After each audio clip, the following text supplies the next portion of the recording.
Bismillahirrahmanirrahim. Assalamualaikum warahmatullahi wabarakatuh. Ketemu lagi anak-anak dengan Bu Eka di mata pelajaran IPS, yaitu materi daring tatap muka yang kedua. Babnya masih sama, yaitu tentang manusia, tempat, dan lingkungannya.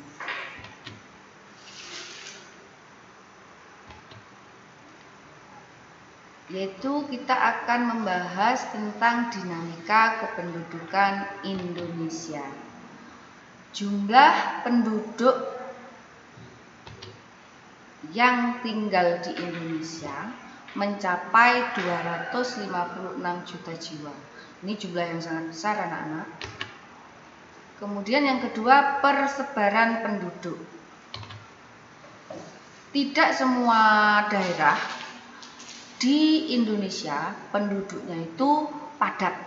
Ada beberapa daerah di Indonesia yang penduduknya masih sangat sedikit, yaitu contohnya di Papua. Nah, di Papua ini jumlah penduduknya sangat sedikit, sementara luas wilayahnya itu lumayan luas sekali, sehingga masih kekurangan penduduk.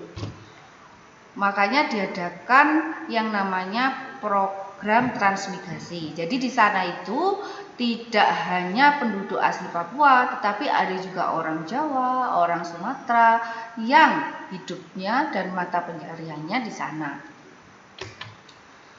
Komposisi yang ketiga yaitu komposisi penduduk, adalah pengelompokan penduduk berdasarkan usia, jenis kelamin, mata pencahariannya, agama, bahasa, pendidikan, dan tempat tinggal. Kalau usia di setiap wilayah itu bervariasi, karena di setiap wilayah itu yang namanya manusia berkembang biak. Dengan begitu dia juga akan menambah anggota keluarganya, yang mana usianya itu juga berbeda-beda. Kemudian jenis kelamin itu juga tidak bisa dibedakan secara signifikan, karena di sana itu akan ada yang namanya perkawinan. Kemudian mata pencahariannya. Nah, mata pencaharian ini yang mana setiap ruang itu berbeda. Jadi dalam suatu wilayah,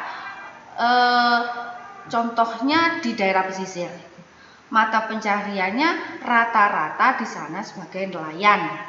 Kalau tidak sebagai nelayan, mereka biasanya akan berprofesi sebagai pedagang, yang mana yang dijual itu adalah hasil dari laut, karena di daerah pesisir itu yang dihasilkan lebih banyak ikan lautnya daripada bahan-bahan sayuran, seperti yang sudah mereka terangkan pada tatap muka yang pertama. Agama. Nah, agama ini juga biasanya bisa dibedakan setiap wilayah. Ada daerah-daerah yang mayoritas penduduknya itu Muslim, contohnya di daerah Jawa Timur. Ada daerah yang mayoritas agamanya itu non-Muslim, misalnya di Sumatera Utara. Di sana Muslim itu sangat sedikit dibanding di daerah Jawa Timur. Bahasa ini berkaitan dengan setiap ruangnya itu berbeda, berkaitan dengan mata pencaharian atau mungkin luas wilayah, jumlah penduduknya. Nah, itu bahasa itu membedakan setiap ruang. Kemudian pendidikan dan tempat tinggal. Pendidikan ini sangat berkaitan erat dengan tempat tinggal.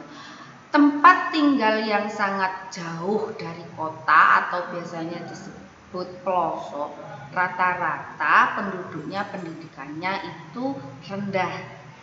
Apalagi ditambah dengan kondisi ekonominya yang belum stabil. Jadi pendidikan itu juga berpengaruh terhadap kondisi ekonomi seseorang di suatu tempat atau di suatu ruang. Komposisi penduduk dibagi berdasarkan usia, jenis kelamin, pertumbuhan, dan kualitas penduduk, keragaman etnik dan budaya. Ini sudah mereka jelaskan yang dengan di atasnya itu.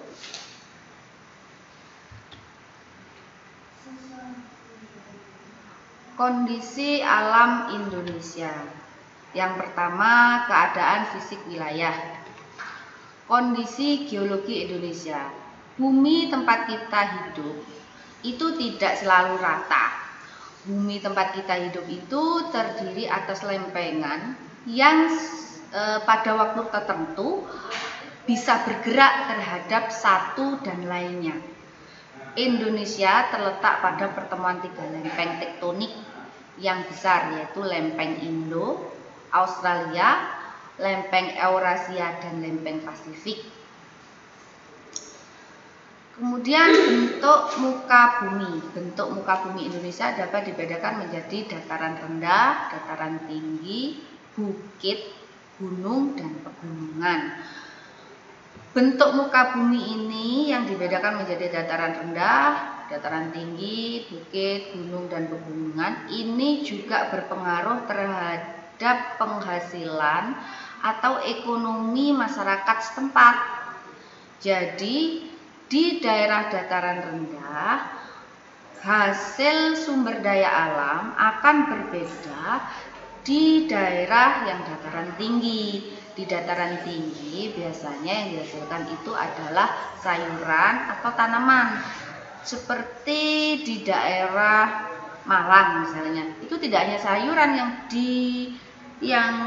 bisa dibudidayakan di sana, tetapi bunga pun bisa dibudidayakan di sana dan hasilnya juga cukup bagus, yang mana itu bisa dijual dan bisa mengangkat ekonomi masyarakat setempat. Kemudian kondisi alam, kondisi iklim Indonesia. Indonesia beriklim tropis. Cirinya suhu udara yang tinggi sepanjang tahun. Di daerah iklim tropis tidak ada perbedaan yang jauh antara suhu pada musim hujan dan suhu musim kemarau. Artinya tidak ada perbedaan yang terlalu ekstrim. Yang kedua, flora dan fauna. Persebaran flora di Indonesia kemudian dibagi lagi menjadi persebaran fauna di Indonesia. Nggak perlu diterangkan lagi kan ya, flora apa, fauna apa. Kemudian yang F, perubahan akibat interaksi antar ruang. 1. Berkembangnya pusat-pusat pertumbuhan. Yang dimaksud di berkembangnya pusat-pusat pertumbuhan ini adalah setiap ruang itu nanti akan ada perkembangannya. Nah, setiap perkembangan itu akan memiliki pusat-pusat atau center-center tertentu sehingga untuk mengembangkan apa sumber daya yang dihasilkan di suatu ruang tersebut.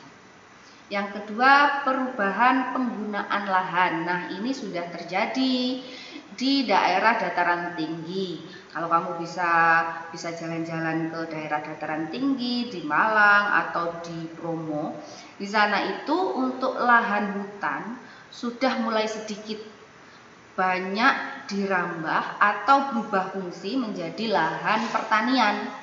Dibuat menanam sayur seperti kentang, wortel, kubis, atau yang lainnya. Yang ketiga, perubahan orientasi mata pencaharian. Jadi seiring berkembangnya zaman itu akan merubah pola pikir, yang mana itu nanti akan merubah mata pencaharian penduduk daerah tersebut yang tadinya hanya sebagai petani. Mereka akan berpikir, setelah dia budidaya, kenapa harus diberikan orang lain untuk menjualkan? Kenapa tidak dijual sendiri? Jadinya dari hulu ke hilir dilakukan sendiri. Yang mana jika itu dilakukan sendiri, maka keuntungan yang didapat juga akan lebih banyak. Yang keempat, berkembangnya sarana dan prasarannya.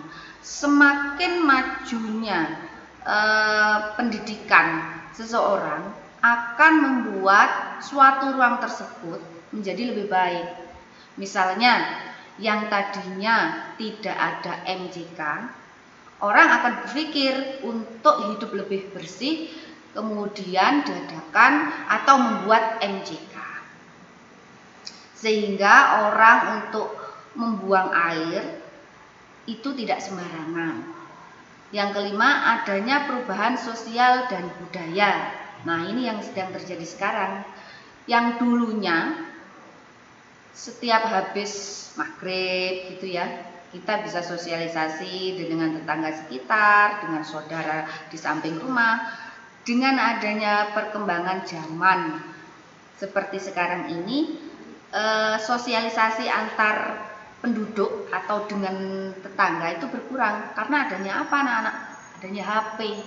Jadi habis maghrib itu tidak mau lagi sudah bersosialisasi dengan tetangga dekat, tapi main HP.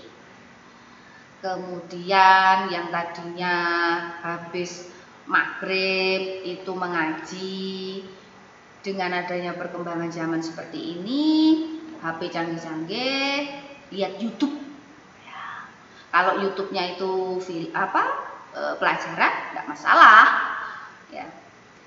Yang keenam, perubahan komposisi penduduk. Nah, pemerintah dewasa ini semakin ke sini semakin mengurangi jumlah penduduk.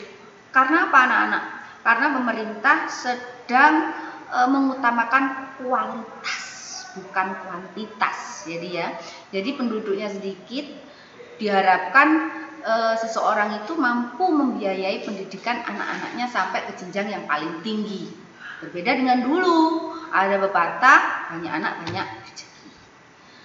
Anak-anak, sampai di sini dulu pertemuan tatap muka kita yang kedua.